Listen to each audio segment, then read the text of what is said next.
What's up, guys? Putting my 4L80 together. I'm just going to show you a little bit about it. So first thing is, a 4L80 is expensive to build if you want it to hold some power. So I've been working on this thing, getting all my parts rounded up. I've been rounding up parts for a pretty good while, so I'm doing it in a stock case just so nobody gives me any bullshit on some of these races I may enter.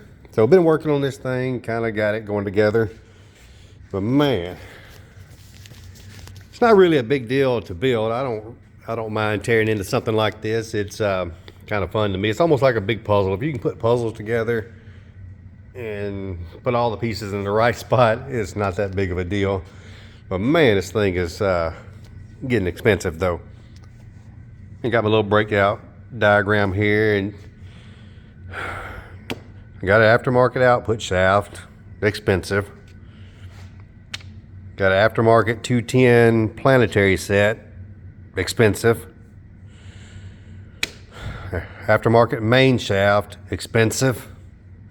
Aftermarket input shaft, this thing here, I mean, it's made out of like kryptonite or something. It's like something Superman can't even break, I guess, because that dude is like $1,000 for that shaft there.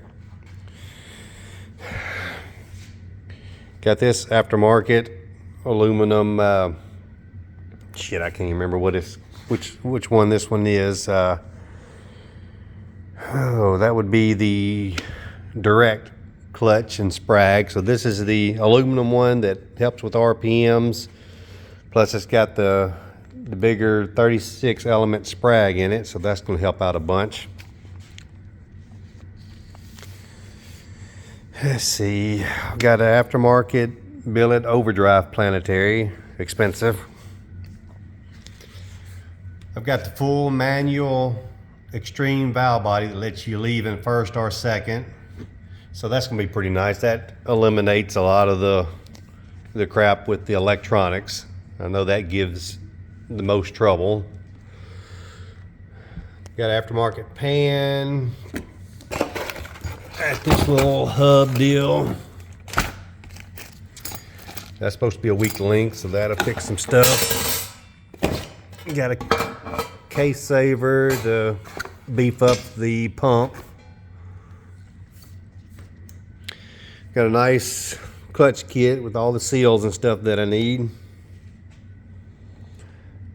Oh, what else? Oh, this center support, I'm actually upgrading it too. I just ordered it today. It's going to be a full billet aluminum one that has a 10% bigger piston in here that's supposed to apply like 500 more pounds of pressure. So waiting on that. I think that's about the main part I'm waiting on now. But that's about it. If you're looking to build a 4L80 and you want it to handle big power, you better be ready to get out of your pocketbook, because it's not cheap at all. And I haven't even bought the aftermarket case. I'm skipping on the case because I think I'll be okay with the stock case, but that would add a... So this is it. Not a big deal to take apart and put together. It's just a matter of knowing where everything goes. But if you get you some sheets like this, and also when you take it apart, if you'll take it apart in order and keep up with it, not that big of a deal. It's not anything super scary like people think it is. I mean, it looks like a lot of crap, but if you look on the sheet, that's all it is. It's just parts that you put in order. I've done tons of power glides. I've been through Turbo 400s a bunch. Years ago, some 700 R4s.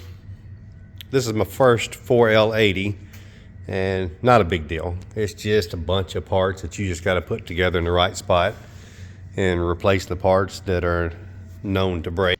So anyway, I got my fingers crossed that when it's all together, it's going to work, but I think it will.